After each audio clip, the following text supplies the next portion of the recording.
जा रहा है वो दरअसल असल में है नहीं। हमारे साथ कुछ मेहमान जुड़े हुए हैं, आपका तारुफ करा देते हैं।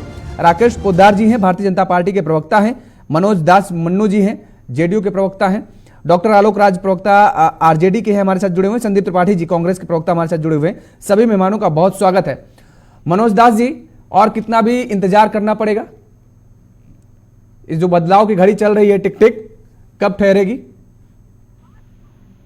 देखिए जोगेश जी, कोई इंतजार की घड़ी नहीं चल रही है और जो भी सरकार में शामिल अन्य दल थे उन लोगों ने भी अपना निर्णय लगभग ले लिया है और हम तो बैठक कर रहे हैं। कुछ देर में हमारी बैठक समाप्त हो जाएगी, उसके बाद हम सारे निर्णय सार्वजनिक कर देंगे। हम कोई छिपाते भी नहीं है। हमने तय किया कि हमारे जब तक विधायक लोग नहीं आते हैं, उनसे हमारी बात नहीं हो पाती है, तब तक हम कुछ नहीं बता पाएंगे और लगभग हमारी बैठक अब कुछ देर में शुरू हो जाएगी और आधे घंटे 45 मिनट के भीतर ही सारा मामला सामने आ जाए। आधे घंटे 45 मिनट के बाद सारा मामला कह रहे हैं आप क्लियर हो जाएगा। राज्यपाल भी राजभवन पहुंच चुके हैं, किसी कार्यक्रम में गए थे और फिलहाल ये ठीक बात आप कह रहे हैं। लेकिन अभी तक जिस राजनीतिक दल यानी आरजेडी आपको बहुत अच्छी लग रही थी, सरकार में थे साथ में दोनों लोग, अब उसी आरजेडी को भ्रष्टाचारी बताने लगे आप। अभी तो साथ में सरकार में है भी अभी फिलहाल, और अभी से आप कह रहे हैं कि आरजेडी तो महाभ्रष्टाचारी पार्टी है। देखिए, हम जब बीजेपी में थे और वहां से जब निकले थे तो उनकी भी गलतियां को हमने बताया था। आज जब हम आरजेडी के साथ थे और उनके साथ भी जब शुरू में निकले थे तो उस समय भी उनकी गलती को हमने बताया था। बहुत कुछ सामने आया है जिसका खुलासा बहुत जल्दी हो जाएगा। भ्रष्टाचारी मतलब भ्रष्टाचारी का तो हर जगह है। मैं कहाँ कह रहा हूँ कि कोई दल में नहीं है, सभी दल में है, लेकिन अपना अपना एक है, वो हम कुछ देर में आपके सामने आ जाएगा। आपको ये याद होगा क्या कारण देर में सामने आ जाएगा, लेकिन आपको याद होगा आपके नेता ही कह रहे हैं मर जाना पसंद है, कबूल है, लेकिन अब दोबारा बीजेपी के साथ जाना कबूल नहीं है।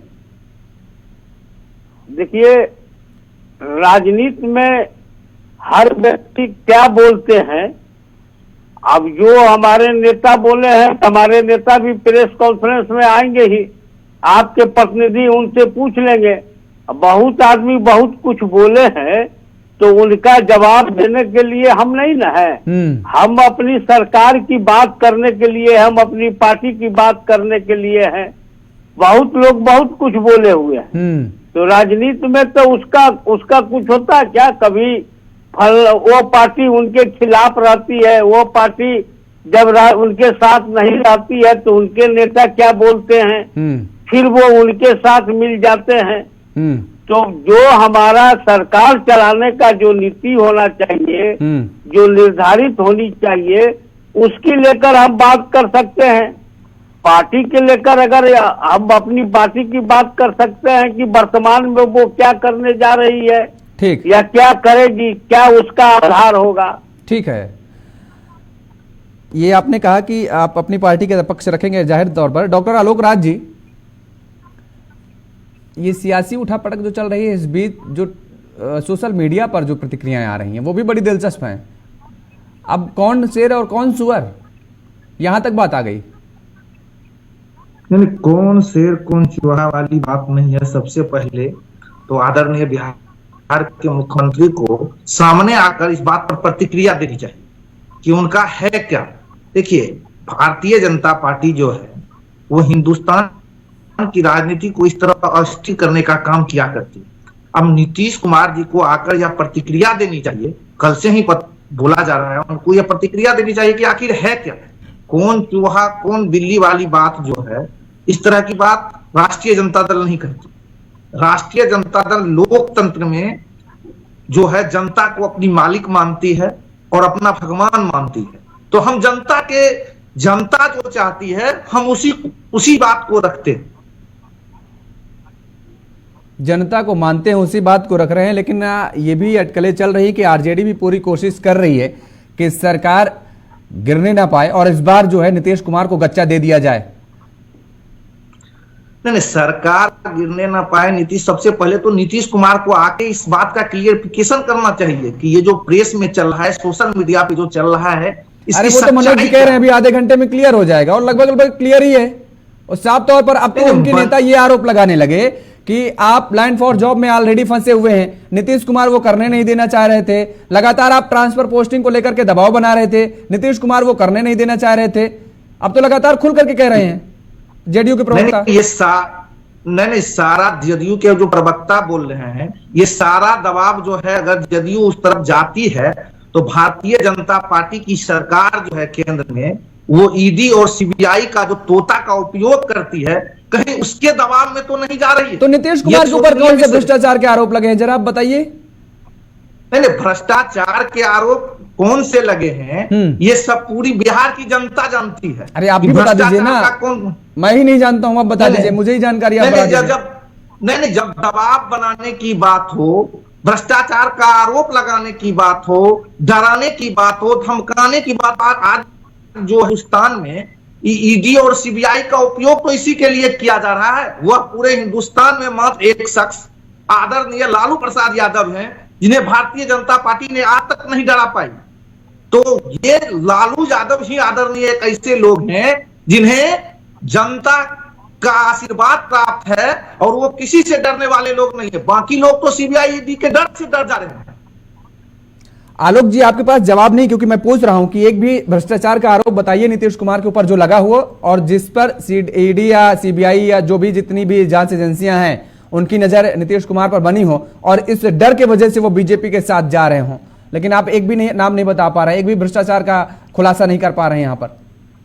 नहीं, जैसे नीतीश जी आकर बोलेंगे, क्या वो अपना देंगे, उसके बाद आप हम लोग भी खुलासा कर देंगे ना। ठीक है, हमारे पास भी जवाब है ना कि किस दबाव में वो जा रहे हैं। अगर जाते हैं तो किस दबाव में जाते हैं, उसकी जवाब हम लोगों के पास। ऐसा नहीं है कि नहीं है, किस दबाव में तो हो रही है राजनीति, ये सबको पता है, बिहार की हर एक जनता को पता है कि किस तरह। ठीक है, जरा सुनवा देते हैं आपको, जरा सुनवाइए, आलोक जी को सुना दीजिए जेडीयू के प्रवक्ता क्या कह रहे हैं और किस तरीके से बिहार में सरकार चल रही है, जरा सुनवाइए। नेतृत्व बेचैन है।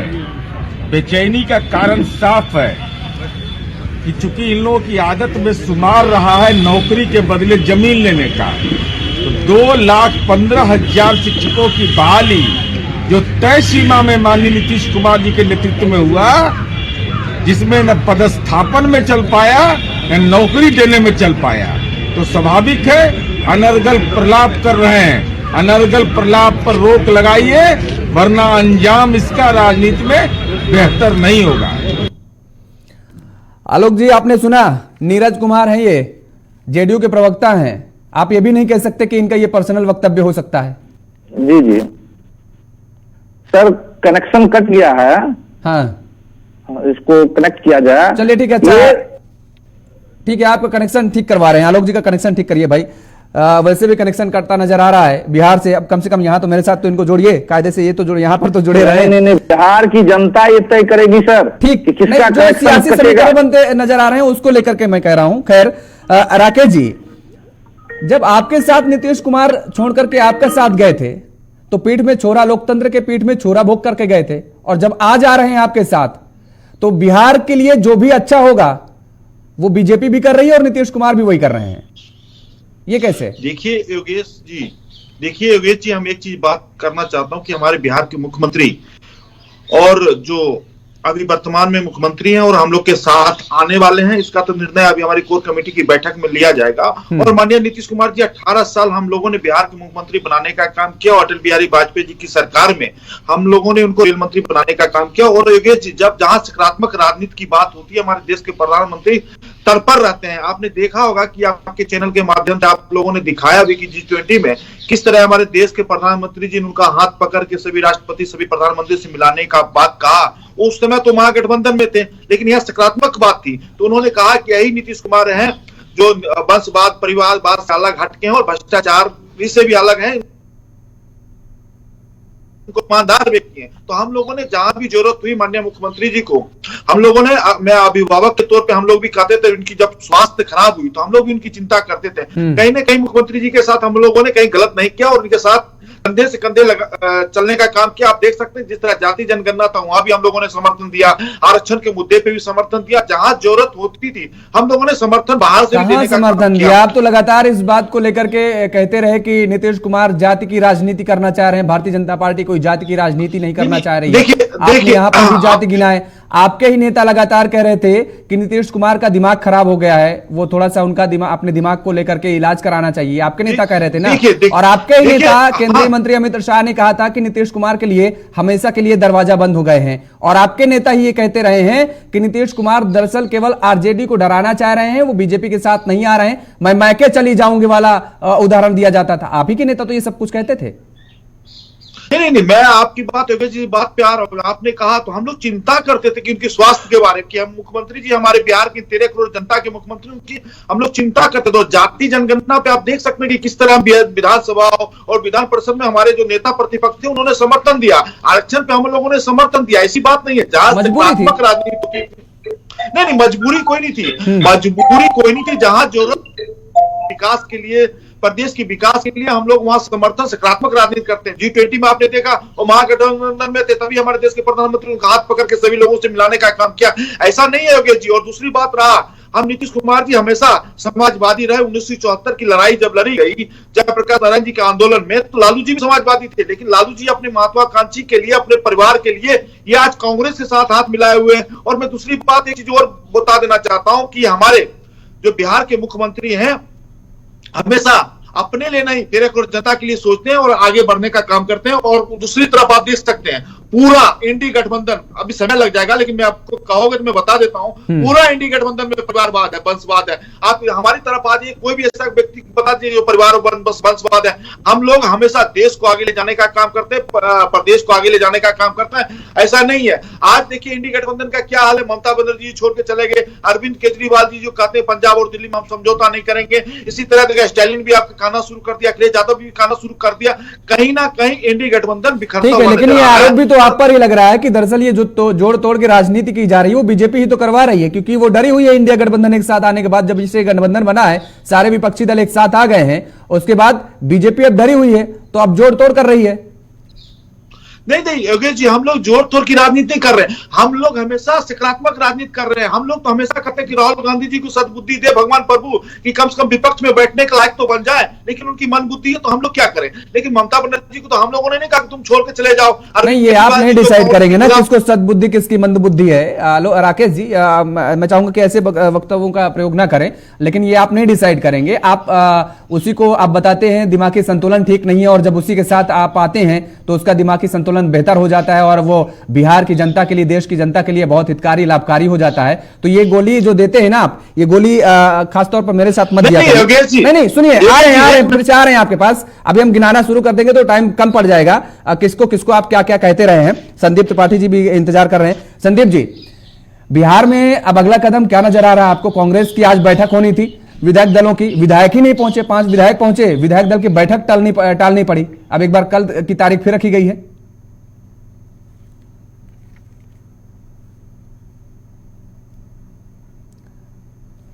संदीप जी, आप अनम्यूट करिए, आपकी आवाज नहीं आ रही है। योगेश जी, कांग्रेस को इस तरीके की घटिया राजनीति करने का अनुभव नहीं रहा है। अब इस तरीके से जिस तरीके से सिद्धांतों को तिलांजलि देकर राजनीति करना कांग्रेस को नहीं आता है। तो हो सकता है कि इस मामले में हम पीछे रहें और फिर भी रहें, लेकिन हम सिद्धांतों पर अडिग रहने वाले लोग हैं, उससे हम पीछे नहीं आएंगे। लेकिन अभी हमारे भारतीय जनता पार्टी के साथी ने कुछ बातें कही, मैं उस पर जवाब देना चाहूंगा। और आपने बार बार पूछा कि जो है नीतीश कुमार जी पे कौन से आरोप है। हमारे जो है आरजेडी के साथी नहीं बता पाए कि भारतीय जनता पार्टी ही वो पार्टी है जो सृजन घोटाले का आरोप लगाती थी। सृजन घोटाला याद है आपको? हाँ, मुझे याद है। हमने, हाँ, तो किसके ऊपर था? अगर याद था तो आपको बार बार पूछना नहीं चाहिए। नहीं पूछना चाहिए, इसीलिए नहीं पूछना चाहिए था। सुनिए संदीप जी, इसलिए पूछना चाहिए। अब सोचिए, आरजेडी के नेता को जब ये नहीं पता है, प्रवक्ताओं को ये नहीं पता है कि घोटाले का आरोप कौन सा है, तो ईडी सीबीआई क्यों रट रहे हैं आप? क्यों रट रहे हैं भाई? और उस घोटाले पर जांच कहां चल रही है, जरा बताइए आप। फिलहाल जांच सर, कहां पर चल सर, रही है? लैंड फॉर जॉब सर, में 9 तारीख की तारीख फिक्स हो गई है। आरजेडी के नेताओं को बुला लिया गया है जो आरोपी हैं। योगेश जी, हाँ, बोलिए। योगेश जी, अगर आपकी अनुमति हो तो मैं बोल लूं। नहीं, बोलिए, अन्यथा बोलिए। चिल्ला चाहिए वो जो उस पे अगर आप ला देंगे तो फिर हमको तो बहुत अच्छा आता है। नहीं, वो मुझे संबित मालूम है, पात्रा बतौर का आता है। चेला नहीं, नहीं, वो चिल्ला चिल्ली नहीं। हाँ, संबित पात्रा का चेला हूँ, उससे फिर शांतिपूर्वक, उस पे नहीं, मत ले नहीं, जाइए। शांतिपूर्वक, हाँ, चिल्ला चिल्ली जी, नहीं। रिक्वेस्ट है। हाँ जी, ठीक है, थैंक यू। तो मैं सिर्फ ये कह रहा हूँ कि सृजन घोटाले का आरोप है, और अभी आपने कहा कि उन पर कौन सी जांच चल रही है। उसी सृजन घोटाले के बाद तो वो पिछली बार जो है भारतीय जनता पार्टी के साथ गए थे, याद कर लीजिए आप। सृजन घोटाले का आरोप लगा, उसके बाद वो भाग कर गए, तो कहां से चलेगा? वो दबा हुआ है, फिर इधर उधर नौटंकी करेंगे, फिर चालू हो जाएगा। अब आते हैं भारतीय जनता पार्टी के सम्राट चौधरी जो कि प्रदेश अध्यक्ष हैं। उन्होंने आरोप लगाया कि 10,000 करोड़ रुपए जो है नीतीश कुमार जी के खाते में शराब घोटाले के जाते हैं। ये हमारा आरोप नहीं है, जैसे दिल्ली में लगाया था आम आदमी पार्टी के ऊपर। और ये तो वो लोग हैं सर, जैसे गाँव में अपने कट्टा लगाकर छोटे कार्यकर्ता को जेल भेज दिया जाता है, वैसे ये लोग हैं, इनकी ईडी और सीबीआई है। ये तो फर्जी केस बनाने में माहिर है। आप देखिए आज तक जो जितने केस इन्होंने रजिस्टर्ड किए, उसका आप बता दीजिए रेशियो क्या है जिसको साबित कर दिया हो। 1% भी नहीं है, 0.1% नहीं है। आप समझिए जितने राजनीतिक मुकदमे हुए हैं, 0.1% में भी इन्होंने साबित नहीं कर पाया है उस बात को। और दूसरी घोटाला इन्होंने लगाया था, इनके समय में सारे लोग वही हो गए सर। इतने नकारे हैं कि निकम्मे हैं कि ईमानदार है, समझना होगा। और एक बात सर, अभी हमारी बात हमारे साथी ने की परिवारवाद की, कहा एक नाम निकल कर बता दीजिए तो बताएं हम। ये चिराग पासवान, मतलब ये मानते हैं कि रामविलास पासवान के बेटे नहीं है, वो किसी और के बेटे हैं। क्या बात है? जीतन राम मांझी बाप बेटे की पार्टी नहीं, वो उस पर नहीं जाएंगे, वो बहुत है। ये तो आप अलग भारतीय जनता पार्टी में हम गिना देंगे। मध्य प्रदेश में इसी को लेकर के, टिकट बंटवारे को लेकर के बड़ा बवाला भी हो गया था पिता पुत्र को लेकर के। रिक्वेस्ट है, या तो जब ये बात उन्होंने कही थी तो आपको टोकना चाहिए था कि आप गलत बोल रहे हो। अब मुझे बताना है जनता के बीच में, जाना चाहिए। जितने डंके की चोट पर उन्होंने बताया, तो मैं बताता हूँ कि अनुप्रिया पटेल क्या आपकी मासी लगती है कि बहन लगती है, किस आधार पर परिवारवाद के प्रतीक नहीं हो? और बताता हूँ, निषाद पार्टी किसकी परिवारवाद के प्रतीक नहीं है? ओम प्रकाश राज हमारी बहन लगती है, आप जब सुनिए, अरे सुन लिया, सुनिए, प्रियंका जी क्या लगती है? प्रियंका जी क्या लगती है? राहुल गांधी जी क्या लगते हैं? हमारी दीदी लगती है। प्रियंका जी क्या लगती है? हाँ, दीदी लगती है, बताइए आपकी। हाँ, बताया तो हमारी दीदी लगती हैं, दीदी लगती हैं जी, बताइए। तो हमें तो बताया प्रिया जी हमारी बहन लगती है, तो आप मासी की तो पूछ रहा हूँ क्या लगती है भाई? तो फिर परिवारवाद हुआ कि नहीं हुआ? साहब यही तो मैं बोल रहा हूँ। अब सुनिए, हम तो कह रहे हैं बहन लगती है। क्या कह रहा हूँ? क्या कह रहा हूँ? तो ये तो मैं कह रहा हूँ कि क्या लगती है। तो अगर आपकी कुछ लगती है तो परिवारवाद का प्रतीक हुई कि नहीं? सोनेलाल पटेल की बेटी है, उनके पिताजी राष्ट्रीय अध्यक्ष है, वो क्या है?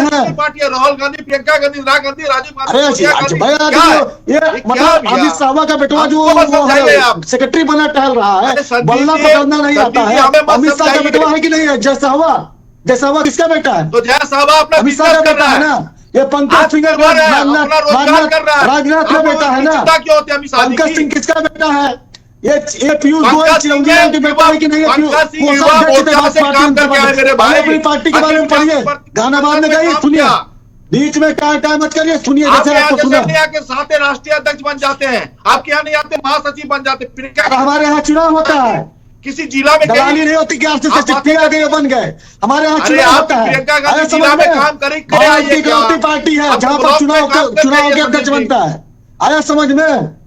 आपके यहाँ होता है क्या आरएसएस की चिट्ठी आ गई इनको बना दो? ऐसे नहीं होता, हमारे यहाँ चुनाव होता है। सुनिए, शांति से इस मुद्दे की बात हो रही है, गाना गाइए, गवा दो, बहुत बड़के बोल का बन। संदीप जी बोलिए। अभी सर योगेश जी, जिस तरीके से आज भारतीय जनता पार्टी नीतीश जी बड़े अच्छे लग रहे हैं, बहुत सारे आक्षेप उन्होंने किए। मैं ये कह रहा हूं कि हम ना आक्षेप तब लगाए थे ना हम आज लगा रहे हैं, या जो लगाए थे तब वो लगा रहे हैं आज।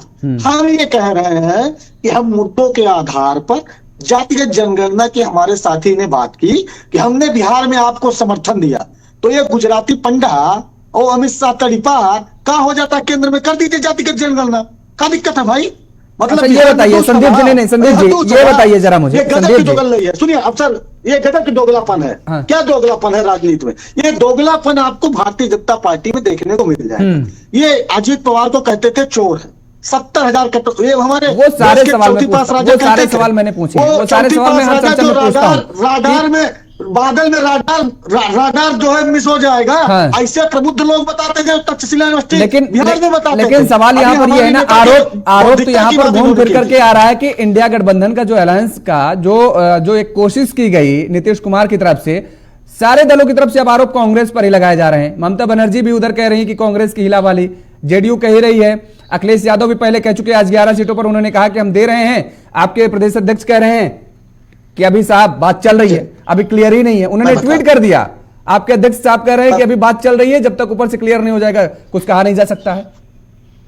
मैं बताता हूं सर, देखिए ये भारतीय जनता पार्टी के कुनीतियों के खिलाफ एक मुहिम है, एक यज्ञ है। इस यज्ञ में जो भी पार्टी जो ये समझती है कि संविधान पर खतरा है, ईडी सीबीआई का दुरुपयोग हो रहा है, जो ये समझती है कि आप देश में सबसे ज्यादा बेरोजगारी, जो कि है आंकड़ों में भी दिखता है, और आप अभी इजराइल जाने के लिए जो है 2-2 लाख 3-3 लाख लोग लाइन में, इजराइल जहां युद्ध चल रहा हो, अगर कोई जान देने के लिए तैयार है तो समझिए देश में कैसी स्थिति होगी। आज लोगों के पास रोजगार नहीं है सर। अगर इस बात को कोई मानता है, अगर कोई मानता है कि महंगाई से लोग त्रस्त हैं, कोई ये मानता है कि जिस तरीके से झूठ एक सपना दिखाया गया था 2 करोड़ रोजगार का, जो 100 स्मार्ट सिटी बनाने का, एक स्मार्ट सिटी आप नहीं बना पाते। पूरे देश में एक सार्वजनिक उपक्रम नहीं बता पाता कि हमने बनाया है। हमने 40 अनुसंधान केंद्र बनाए थे जहां पर वैक्सीन भी बनती है, एक अनुसंधान केंद्र आप नया नहीं बना पाते हैं।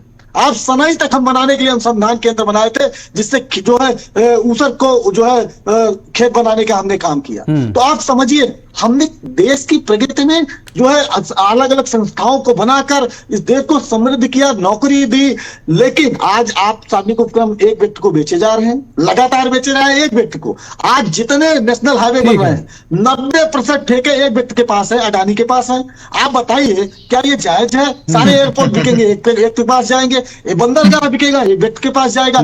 तो जो ये हो रहा है, अगर ये गलत मानता है तो इस यज्ञ में वो साथ आना चाहता है। तब भी हमने कहा था कर्नाटक सरकार भी अडानी से कुछ समझौता कर रही है संदीप जी। नहीं किया, नहीं किया। राजस्थान में गहलोत जी, योगेश जी ने गहलोत जी ने बुलाया था अडानी को। अब सुनिए करना, अरे सुनिए खूब जवाब दीजिएगा, एक लास्ट पॉइंट रख दो योगेश जी। हाँ। आप भारत में फेडरल स्ट्रक्चर है जिसमें संघ और राज्यों के अलग अलग अधिकार दिए हुए। अडानी अगर कोई प्रोजेक्ट कर्नाटका में लगाते हैं तो वो विषय सेंट्रल गवर्नमेंट का होता है। अगर सेंट्रल गवर्नमेंट किसी चीज की अनुमति देगी तो राज्य सरकार उसको मना नहीं कर सकती है। और उस आधार पर आप ये लोग जब कहते हैं, इस बारे में भूपेश बघेल जी ने एक प्रेस कॉन्फ्रेंस करके इसको स्पष्ट किया था। और आप लोग अगर इस तरीके से कुपड़ों की तरह बात करते हैं तो थोड़ा तकलीफ होती है। आप रिसर्च कर लीजिए। तकलीफ रिसर्च इसलिए ये होता है, सुनिए, अगर भ्रष्टाचारी है, आप भ्रष्टाचारी मानते हैं तो आप उस पर साइन ही मत करिए। आप इजाजत ही मत दीजिए कि हम राज्य में हम नहीं लगाएंगे फैक्ट्री, हम ऐसे खाली रखेंगे लेकिन भ्रष्टाचारियों को नहीं देंगे। आप क्या बात कर रहे हैं? केंद्र के अधिकार पर राज्य सरकार का हाथ चल जाएगा क्या? अरे क्या बात कर रहे हैं आप? लैंड राज्य में कौन प्रोवाइड कराता है? आप क्या बात कर रहे हैं संदीप जी? लैंड कौन प्रोवाइड कराता है राज्य में? केंद्र सरकार का उसमें कोई हस्तक्षेप होता है? मैं उसको भी बता देता हूं, कौन प्रोवाइड कराता है। सर, अगर सरकार की पीपी मॉडल के आधार पर, सरकार की, अडानी की नहीं सर, सरकार की कोई योजना अगर जाएगी तो आप मना नहीं कर सकते हैं सरकार को, और पीपी मॉडल के आधार पर। अरे संदीप जी, इसमें फिर वही चीज, अभी इसमें बहुत लंबा डिस्कस चला जाएगा। इसमें राज्य सरकार का पूरा अधिकार होता है, बहुत लंबा डिस्कस मैं आपको शेयर कर दूंगा। मैं बता रहा हूँ ना, बहुत लंबी डिस्कस चली जाएगी। राज्य सरकार का पूरा अधिकार होता है और राज्य सरकार ऐसा नहीं है। ठीक है, खैर डिरेल हो रही है, डिबेट डिरेल हो रही है। इसलिए हम कर्नाटक राजस्थान के लिए नहीं बैठे। संदीप जी ठीक है, रोकेंगे आपको। मनोज दास जी, अब ये आरोप जो सृजन घोटाले का लग रहा है, 24 प्राथमिकी दर्ज हुई। अब उन्होंने, संदीप जी ने जिक्र कर दिया तो मैं जिक्र ही कर देता हूं। 1000 करोड़ का घोटाला अभी कहा जा रहा है, जो सीबीआई को जांच सौंपी गई थी, अब दरअसल वो पन्ने फिर खुलने वाले थे, ये डर है। देखिए योगेश जी, सृजन घोटाला के जांच के लिए तत्कालीन उस समय भी मुख्यमंत्री नीतीश कुमार ही थे, उन्होंने ही सीबीआई को लिखा भी। और वह घटना की जांच लालू जी ने भी लिखा था सीबीआई के लिए, जेल गए ना, जिस मामले में लालू जी जेल गए उसमें सीबीआई को उन्होंने ही लिखा था। हाँ, बिहार की राजनीति को अगर जानते हैं तो जान लीजिए। आपको गलत जानकारी है कि सीबीआई को लालू जी ने नहीं लिखा था, और सीबीआई को जांच के लिए आदरणीय माननीय पटना हाई कोर्ट ने निर्देश दिया था। थोड़ी सी जानकारी को पुख्ता कर ले बड़े भाई। आज तक कांग्रेस के हो या राजद के हो, जब हम इनके साथ नहीं थे, कभी भी इन्होंने कोई सीबीआई को कोई मांग पत्र नहीं दिया, कोई ये नहीं दिया कि इसमें मुख्यमंत्री को भी शामिल किया जाए। न मुख्यमंत्री को कभी नोटिस दी गई है सीबीआई से इस जांच में उनको उपस्थित होने का। संदीप जी कह रहे हैं जिसके पास कट्टा नहीं होता कट्टा रख करके, यानी जिसका नाम नहीं भी होता है उसका नाम घसीट करके डरा करके अपने पाले में लाने की कोशिश की जाती है बीजेपी की तरफ से, और वही डर अब सता रहा था जेडीयू को। अब ये तो कहने के लिए अभी तो आप कह रहे हैं कि अब इसमें इनका नाम था, सब कुछ था। आज जब ये आपको जानकारी था कि इसमें नाम था, तो यहाँ क्यों सरकार बनाने के लिए इनके समर्थन में आए? नहीं सर उन्होंने पहली वहाँ बात मैं छोड़ दिया था, आप विनम्रतापूर्वक लोग कह दूं, मैंने समर्थन ये नहीं कहा कि देते। भारतीय जनता पार्टी के आरोप थे सर, रिक्वेस्ट है। मैं इसको कतई नहीं मानता हूँ कि आप उसमें से इन्वॉल्व। ये भारतीय जनता पार्टी के आरोप थे, हमारे आरोप नहीं थे। आरोप कहीं से भी पत्र में नहीं लिखा हुआ है। लालू प्रसाद घोटाले का यादव आरोप किसने जी लगाया का था? कांग्रेस ने लगाया था। नहीं, लालू प्रसाद जिसमें सृजन घोटाले में मुख्यमंत्री जी के दोषी हैं या जांच करने के लिए है, ऐसा बीजेपी की ओर से कहीं से नहीं लिखा गया है। लेकिन लालू प्रसाद यादव जी के सुन लीजिए ना, सुन लीजिए, आप बोल रहे थे तो मैं नहीं बोल रहा। नहीं वो सही कह रहे हैं, मैं बोल रहा संदीप जी सही कह रहे हैं, आपके बोलने मनोज जी सही कह रहे हैं, मनोज जी सही कह रहे हैं। सरकार ने सीबीआई जांच के लिए सरकार ने कहा था, सरकार ने नहीं, मैं ये कह रहा हूं कि कोई नहीं, वो कह रहे भाजपा ने लिखा था। बोलने लगते हैं आप अपनी 18 अगस्त 2017 को बिहार सरकार ने सीबीआई जांच के लिए रिक्वेस्ट किया था। ठीक है, सही बोल रहे हैं आप मनोज जी। मैं ये कह रहा हूँ दुबेश जी की जब लालू जी के ऊपर भी जो कोर्ट में गया था, तो हम लोगों की टीम गई थी, प्रधानमंत्री से मनमोहन सिंह जी से भी मिली थी। उसमें हम लोगों ने लालू जी को दोषी कहा। ठीक है, अच्छा तो सरकार हुआ है, ठीक है, लेकिन सरकार अब ये जो बात कही जा रही है कि अब बीजेपी के साथ बनाने जा रहे हैं, तो कब शपथ ग्रहण दोबारा होगा? कुछ है जानकारी आपको? ये तो मैं आपको कहा कि आधे पौन घंटे में सब कुछ सामने चला आएगा। ये तो तय है, इसमें कहां से कोई दो मत है। यहाँ इसके जाने के पीछे और है, कांग्रेस बहुत अच्छी बात बोलती है। ठीक है आलोक जी, बड़ी पार्टी है। ठीक है आलोक जी, बघेल साहब पहुंच रहे हैं मांझी साहब के यहाँ, क्या चल रहा है? कुछ खिचड़ी पक रही है इधर से भी?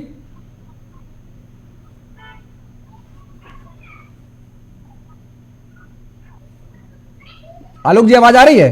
जोगेश जी, देखिए जोगेश जी, हम इस बात की जवाब आपको हम दे दें कि अंक गणित के लिए सभी लोग ललित रहते हैं, और सरकार जो बनती है वो अंक गणित के आधार पर बनती है। तो लोगों को, हर दल को अपना अधिकार है राजनीति में, लोकतंत्र में, कि वो संख्या बल को प्रस्तुत करे। गवर्नर, ठीक है, बिहार में मेन संख्या बल का ही इस समय पूरा खेला चल रहा है, और संख्या बल को लेकर ठीक है राकेश जी, अगर योगेश जी, अगर लालू जी की संख्या पूरी हो जाए तो वो सरकार बना लेंगे। कोशिश तो पूरी है, कोशिश तो पूरी है। हमको साथ मिलाकर के कम से कम 119 का आंकड़ा तो छू लिया जाए, और उसके बाद जेडीयू में कुछ भी विदर्घात कर लिया जाए। कोशिश पूरी की जा रही है राकेश जी। करनी चाहिए, हम कहाँ कर रहे हैं कि नहीं कोशिश करनी चाहिए। अच्छा बात है, कोशिश होनी चाहिए। अगर राजनीति में है तो हम सरकार बनाने का प्रयास जरूर हमको करना चाहिए।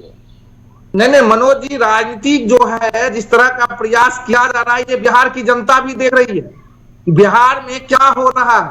मनोज जी, मुख्यमंत्री जी को आकर यह बात क्लियर करना चाहिए। अगर वो जाना चाहते हैं बीजेपी के साथ तो किस दाम में जाना चाहते हैं, ये भी क्लियर करना चाहिए। चलिए आलोक जी वो कह रहे हैं कि आधे घंटे में क्लियर हो जाएगा। राकेश जी, अगर आपको भी सता रहा, रोकेंगे मनोज जी, आलोक जी रोकेंगे। महागठबंधन राकेश जी को सरकारी नौकरियों जो ठीक है, समय कम है, आरोप प्रत्यारोप लगाइएगा मनोज जी, आलोक जी आरोप प्रत्यारोप लगाइएगा। ठीक है राकेश जी, डर आपको भी सता रहा है कहीं ना कहीं कि हम अगर जाती है खिसक जाती है तो मामला गड़बड़ा सकता है, क्योंकि अब भारतीय जनता पार्टी के जो नेता हैं वो मांझी साहब के घर पर परिक्रमा करना शुरू कर दिए हैं। देखिए योगेश जी, पहले तो मैं कुछ बातों को खंडन करना चाहता हूं जो अभी राष्ट्रीय जनता दल के प्रवक्ता बोल रहे हैं कि माननीय मुख्यमंत्री जी को खंडन करना चाहिए। तो माननीय मुख्यमंत्री जी यही कहेंगे कि आज जंगल राज था, शराब माफिया, भू माफिया की सरकार था, इसीलिए छोड़ के आ रहे हैं। और मैं आ रहा हूं ईडी और सीबीआई की बात करने पे। मैं हमेशा कहता हूं कि अगर ईडी और सीबीआई आपको तंग करता है तो सुप्रीम कोर्ट में याचिका दायर कीजिए ईडी और सीबीआई के खिलाफ। आप हाई कोर्ट में जाइए। आप एक आतंकवादी के लिए रात को 12 बजे दरवाजा खुला सकते हैं, तो आप अपने न्याय के लिए, आप भी देश के नागरिक हैं, चले जाइए ईडी और सीबीआई के साथ। और जो आज कह रहे हैं कि जमीन घोटाला वाला है, तो यूपीए 1 की समय रेल मंत्री थे तब उस समय का बात चल रहा है। और रही दूसरी बात, एक कह रहे हैं कि अपने कांग्रेस के प्रवक्ता कि गहलोत साहब ने एमओए साइन करवाया था 65,000 करोड़ का, एक स्टेडियम बनाना था वहां की सरकार ने, तो उस टाइम अडानी अच्छा लगता था। और दूसरी बात मैं कहना चाहता हूं, आज राहुल गांधी जी न्याय यात्रा पे, चलिए ठीक है, कौन किसको न्याय यात्रा पर नहीं जाएंगे, राकेश जी रोकेंगे, कौन किसको अच्छा लगता है। ये बिहार की सियासत इन दिनों जो जिस तरीके से किस ओर करवट लेती है, ये देखने वाली बात होगी। क्योंकि आपको जो अभी तक अच्छे नहीं लगते थे वो आपको भी अच्छे लगने लगे, और जिनको आप नहीं अच्छे लगते थे वो उनको भी अब आप अच्छे लगने लगे हैं। खैर, आधे घंटे का वक्त बता रहे हैं मनोज जी, देखने वाली बात होगी कितनी जल्दी क्या कुछ और राजनीति में ये परिवर्तन होता है और कितनी जल्दी ऐलान किया जाता है। आप सभी मेहमानों को बहुत बहुत शुक्रिया, बहुत धन्यवाद हमारे साथ जुड़ने का, समय देने के लिए। तो बिहार की सियासत में बेहद सरगर्मी इन दिनों नजर आ रही है, और 2024 को लेकर के भी ये बिहार की सियासत जो बदलाव होंगे बिहार की सियासत में, वो 24 की रणनीति में भी बदलाव करने लाजमी है। और देखने वाली बात ये होगी कि आखिर अब नीतीश कुमार भारतीय जनता पार्टी के साथ जाकर आखिर कौन सा गुड़ खिलाना चाहते हैं जेडीयू और आरजेडी को। मेरे साथ फिलहाल इतना ही। खबरों के लिए आप देखते रहिए JK24 न्यूज। नमस्कार।